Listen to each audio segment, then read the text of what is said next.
leyendo el libro, un artista plástico, como te decía, un pintor, un diseñador, un político, un militante, un revolucionario, propagandista, porque se dedicó, como decíamos, muchos años lleno a la propaganda, y un gran comunicador, ¿no?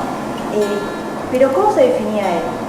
¿Quién era Manuel Spínola Gómez? Él se definía como un vedor. Esa era su palabra. Y si le preguntaban qué era lo que hacía para definirse como profesión, contestaba que no hacía más que investigar la materia, que no existía nada que el hombre pudiera crear, que si hacía un círculo es porque en la naturaleza ya estaba, si combinaba X color es porque en la naturaleza ya estaba. El hombre lo único que hacía era reagrupar los elementos que ya existían, por eso descartaba la palabra creador y también la de artista como sinónimo de creador. El hombre era un nacedor.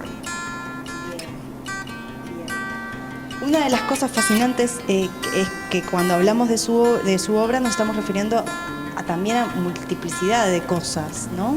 Sí. Bocetos, afiches, folletos. Propaganda escrita. Hablada.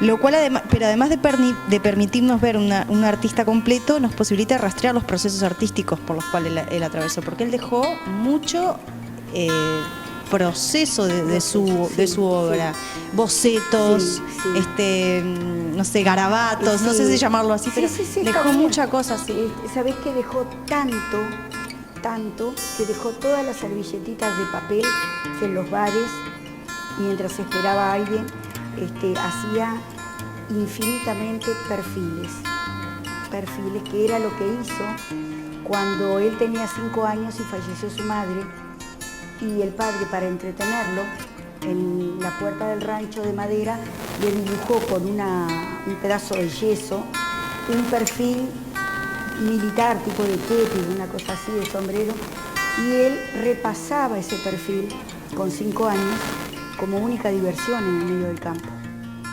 Y eso se convirtió en una especie de gestualidad en él, que en cualquier momento estaba de un solo trazo haciendo perfiles, de los que tengo más de 1000 servilletas. O sea que él guardó todo. El primer esbozo del Frente Amplio, que no es el actual, que iba a ser una balanza, desde ese que hizo en un bar, en una servilleta, está absolutamente todos los procesos que fue siguiendo, las pruebas de color, ya las medidas, nada absolutamente tiró él y nada tiré yo. Así que está todo. Bien, la obra de Spínola Gómez, a través de la fundación que llevó su nombre, se clasificó, se ordenó, sí, buena parte. Se preservó, sí, ahí sí. está. ¿En qué condiciones está hoy y qué se pretende hacer con esta obra? Bueno, hay dos vertientes. Está la plástica, que, por decirte de alguna forma, Spínola no era partidario de poner un límite. Para él era tan valioso el boceto en una servilleta que un óleo de 4 metros. Por lo tanto, es difícil para mí poner un límite donde él no lo puso. Pero rigiéndonos por el sentido común, la obra plástica tradicionalmente concebida como obra plástica se inventarió y se donó al Museo Nacional de Artes Visuales en el año 2011. En buenas condiciones, se había mandado restaurar en el Museo Blanes con la ayuda de Gabriel Pelufo y de los restauradores del Blanes. Se tenía todo en bastante buenas condiciones, la obra plástica. Y todo eso se donó y está siendo conservado. El director del museo, Enrique Aguerre, lo tiene bajo temperatura y condiciones ideales. Pero todo lo que, como te repito, en el sentido común salió de esa rígida división, digamos, poemas, ensayos, libretos de películas, cuentos, agendas, documentos personales, propaganda política, actas de asambleas, pósters, folletos, volantes, tapas de libros, tapas de CD, bocetos de estrados, absolutamente todo eso quedó por testamento en mis manos para que trate de que eso se mantenga unido, y el fin sería que estuviera disponible al público. Vos decías como último fin, el público, que tenga acceso, ¿no? Tenía una función, concebía una función educadora, Manuel Espina. Sí. ¿Cómo la proyectaba a partir de esa concepción concretamente? ¿A través de talleres? No, él nunca dio clases, ni de plástica, ni de ninguna otra derivación. Lo que hacía era conversar en los boliches con los que nos acercábamos, en aquella época siendo muy jóvenes, y se prestaba mucho a ver tu obra, a opinar, a guiarte, a escribir para catálogos de cuánto plástico hubo, y en esos escritos de los catálogos, que hay varias versiones porque corregía y demás, era como que te diera una gran cátedra. Y prevía, él soñaba con el local que le dio el gobierno, bajo el gobierno de Sanguinetti se le hizo un comodato modal, una donación modal. Él donaba 28 obras al Estado y el Estado a cambio hacía un museo personal. Volviendo a todas las cosas que ha hecho y específicamente para el Frente, yo logré contabilizar estrados, atriles para los oradores, afiches, símbolos del FA. Ahora utilizamos mucho lo que son los FA corpóreos, unos FA amarillos gigantes. Sí. Él ya los había diseñado. Cabezales de prensa, carpetas para los congresos, banderines. Y lo hizo junto a diseñadores, caricaturistas, arquitectos, políticos, grabadores, artistas de otras disciplinas, ¿no? Esto también en el marco de lo que muchos han llamado como el periodo de las utopías sesentistas, que estaba por ahí. Era un contexto muy especial también. Muy especial, sí. ¿Vos estabas ahí en ese proceso? ¿No estabas ahí? No, en ese todavía no. ¿Pero qué te pudo contar eso? En el año 63 fue la primera, y que yo tenga conocimiento, única vez en la historia, en el mundo, en que los artistas plásticos ocupan el subte municipal durante más de 3 meses. Y lo ocupan por un tema político, y estando en la ocupación se gestó algo que fue imponente, que fue la Confederación de Organizaciones Culturales, la famosa COC, y la UAPC, que era la Unión de Artistas Plásticos Contemporáneos. Saliendo de la ocupación del subte, se hace al lado de donde era el Teatro Artigas, donde estaba el Popular, en Andes y Colonia, se hacen las famosas cabinas de la COC, en donde estaba teatro, artes plásticas, artesanías, literatura. Entonces, como si fueran los sindicatos actuales, pero todos reunidos en un solo local. Entonces, eso funcionaba con todos los afiliados, y haciendo además espectáculos, muestras, conciertos, estaban los músicos también. Y funcionó durante un tiempo, pero claro, después el proceso histórico, la dictadura y demás, terminó.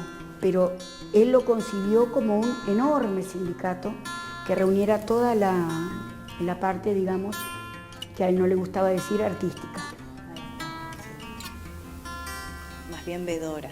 Hacedora. Sí, hacedora. Hacedora y vedora. Era un tipo práctico, por lo que yo desmenuzo de leer el libro. Se evidencia en el punto 7 de la fundamentación del logotipo del FA, que él lo fundamenta punto por punto, una visión popular y comunicacional. Él considera la propaganda como una herramienta fundamental y cita textual, entre comillas: sin poder no hay cambio, sin unidad no hay poder, sin pueblo no hay unidad. Toda acción política que no contemple estas reflexiones está condenado al fracaso. Era evidente, es una visión... Era un visionario. Sí. Evidentemente, ahora yo veo cosas que Spínola las comentó en el año 70. Te digo más, él tenía sistemas dibujados de el mausoleo de Artigas. Él reestructuró el Palacio Esteves, tenía un plan para pintar los ómnibus de la ciudad para hacerlo mucho más práctico. Había pensado en los asientos en las calles, en el arbolado en la época de poda, muy disgustado cuando se podaba en verano, porque privaban al público de la sombra, porque dañaban al árbol. O sea, todo lo que él estaba planeando, en el correr de los años, algunas cosas se fueron haciendo. Tal vez sin saber que él lo tenía planeado, porque te aclaro, Analía, que nadie sabe lo que hay. No saben porque un archivo no es archivo, como dijo Enrique Aguirre, hasta que no está el público. Por ahora son 42 cajas en mi casa. Nadie sabe que lo que de repente ahora están haciendo en un afiche o en una publicidad, Spínola lo tenía diseñado hace 40 años. Idea de descentralización de la universidad, de la orquesta, del teatro. Quería reflotar el Teatro de Salto para tener una orquesta al norte y una orquesta en Montevideo.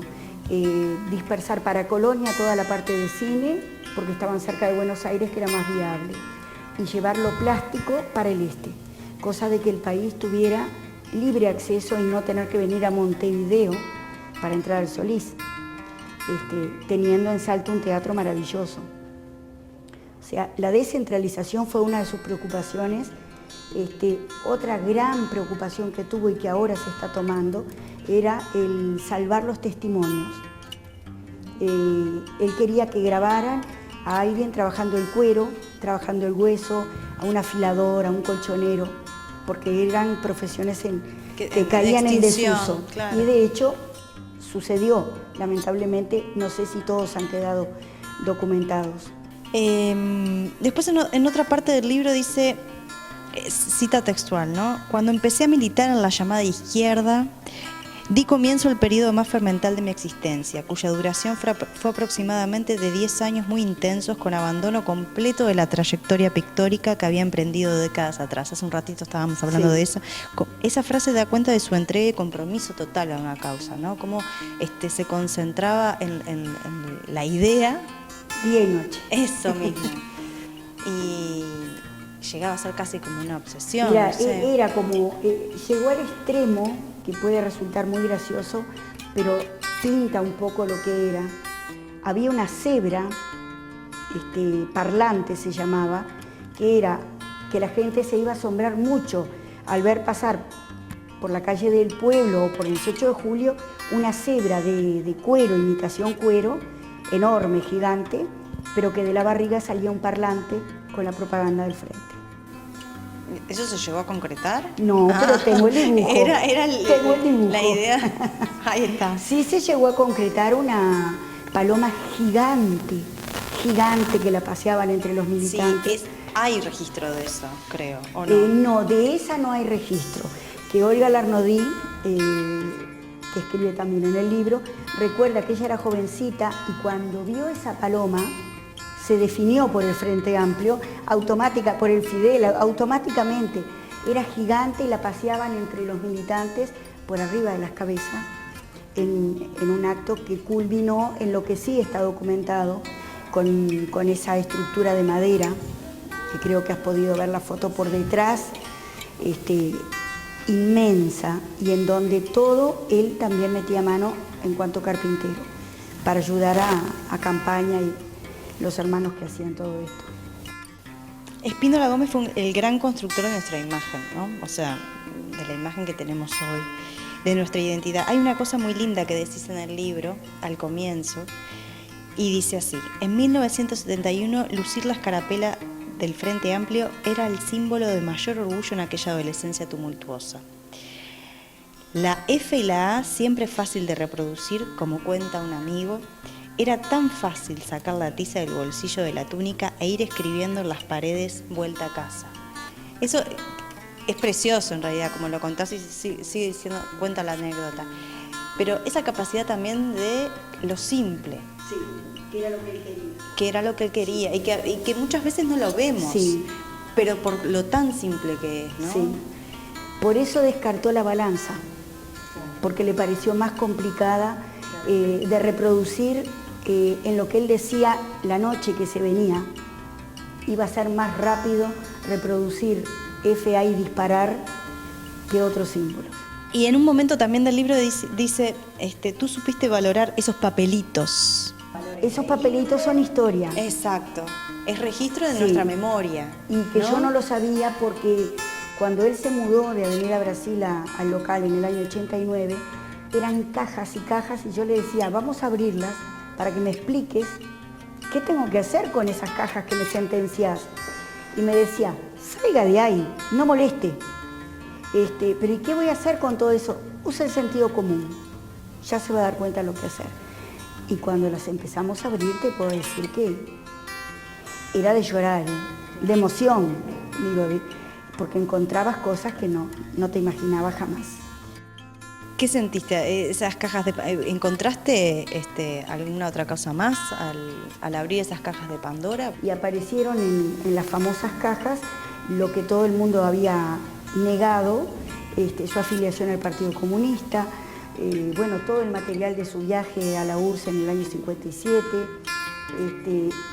Spínola escondió gente durante la dictadura en su casa, escondió documentos, escondió afiches, que de no haber sido por eso, hoy no los tendríamos. Escondió el cliché original del FA y de la CNT, que no estarían de no haber sido porque todo eso permaneció bajo camas de gente amiga, que sabiendo lo que se jugaban lo hicieron. ¿Y eso estaba en esas cajas de Pandora? Eso está en las cajas. Ahora ordenadas, con deshumidificador, con papel libre de ácido, pero está absolutamente todo. Están las propagandas, por ejemplo, para hacer una propaganda de que el gobierno de Pacheco era violento, sacó fotos, porque él se guiaba mucho por fotos de perros con los dientes de afuera, muchas, para elegir una. Después muchas fotos de una mujer cocinando, para quedarse con una. Y así te hablo de que hay aproximadamente 2.500, 3.000 fotos, de las cuales más de 100 son de estrados que nadie más tenía registro. O sea, de no haber sido por Spínola, no los teníamos. El estrado del 26 de marzo del año 71 lo hizo él y está dibujado a lápiz, pasado a lapicera, a bolígrafo, como decía él. Sí, impresionante. Está todo. Sí. Banderines, porque él trabajó mucho también para los aniversarios del Partido Comunista en el Palacio Peñarol. Todo eso está en fotos también. Impresionante, impresionante. Es nuestra historia. Pero no solo del Frente Amplio, sino exacto, del Uruguay. del país, exacto. Es parte de la historia del Uruguay, esa construcción. No es un partido. No, claro. Es la visión de alguien desde un partido, pero que está vivenciando todo. Era un comunicador y, sí. y puedo Y agregarlo resguardaba para la posteridad. Porque él decía, yo muero, usted va a cuidar esto, también va a morir, pero trate de que esto quede en manos de los únicos dueños que son el pueblo.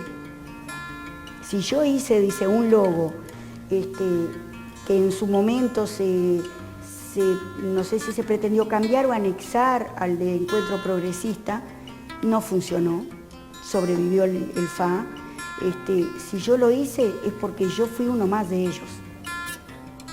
No soy un extraterrestre, por lo tanto, todo eso debe volver a las fuentes. Bueno, muchísimas gracias, Magali. Y gracias a ti por la oportunidad.